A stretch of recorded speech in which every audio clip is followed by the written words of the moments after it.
Some of the best TV series of all time were canceled too soon, but those overlooked classics at least had enough episodes aired to build up a fan base that was devastated when the shows were pulled before their time. Imagine how it must feel to be a creator, producer, or star of a TV series that performed so poorly that it was ripped off the air after only a single episode. Here are some shows that share that very unfortunate distinction.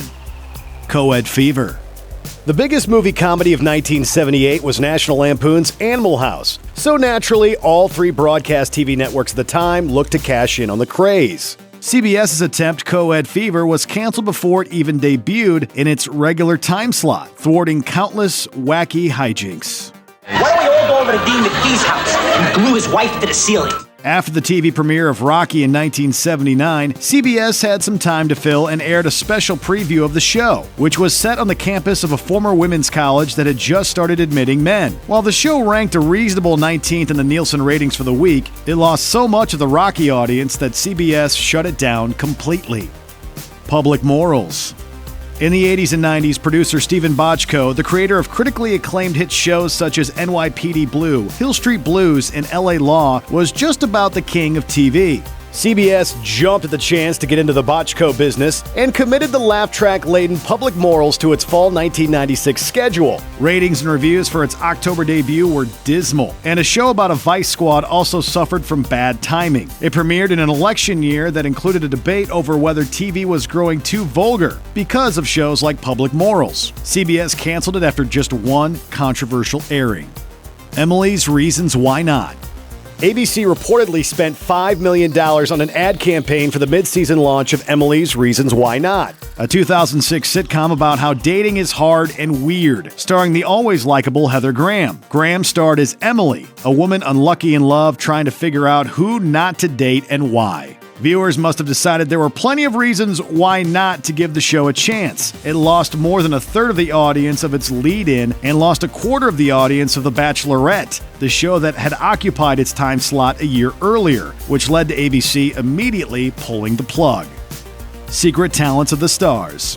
One part Circus of the Stars, one part American Idol, this reality competition show featured celebrities known for one talent demonstrating a different talent the general public didn't know they had. Just over 4.5 million people tuned in to watch. To mention just one representative example, country singer Clint Black. Try stand-up comedy. I am going to use index cards tonight. Viewers at home were supposed to vote for their favorites each week had CBS not canceled the show after its first episode in 2008. Quarterlife.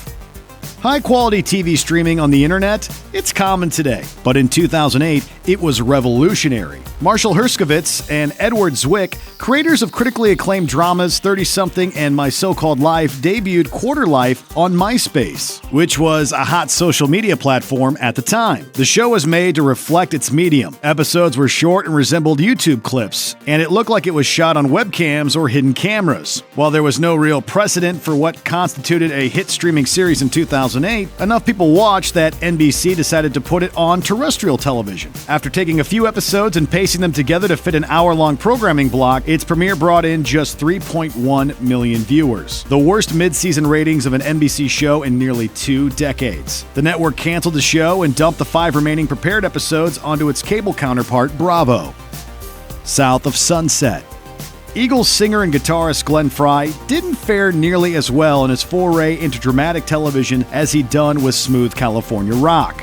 Very few viewers got a peaceful, easy feeling with South of Sunset, a lightly comic detective show in which Frey starred as a former movie studio security chief who opens his own private investigations company in Beverly Hills. Despite CBS frequently airing ads for the show during its broadcast of the 1993 World Series just before the premiere episode, only 9% of viewers tuned their dials to South of Sunset. The Los Angeles Times reported that the show amassed the lowest premiere ratings on record for a show on one of the big 3 networks to date. CBS put the show on hiatus almost immediately, but South of Sunset never returned to the schedule. Osbournes Reloaded. An attempted revival of MTV's The Osbournes, Osbournes Reloaded, debuted in a plum post-American Idol time slot in 2009. It presented metal god Ozzy Osbourne and his family at the center of a variety show featuring pre-taped segments, sketches, audience participation bits, and musical performances. Following a high-profile preview episode, nearly 1 in 5 Fox affiliates refused to air further episodes of Osbournes Reloaded due to concerns over racy material and bad language. Critics were brutal. The Washington Post called it a revolting debacle and must-flee TV. Fox didn't even bother to air the rest of the episodes already in the can. Lawless. Fox apparently didn't learn much from CBS's disastrous South of Sunset and ordered up another series about a private investigator starring a famous non-actor. Lawless starred standout University of Oklahoma linebacker and Seattle Seahawks washout Brian the Boz Bosworth as an ex-Special Forces tough guy named John Lawless who unravels mysteries in Miami. Very few people wanted to see the Boz off the gridiron, and Fox canceled the 1997 series after its premiere episode. This just doesn't seem to be your lucky day. Thanks for watching. Click the looper icon to subscribe to our YouTube channel. Plus, check out all this cool stuff we know you'll love too.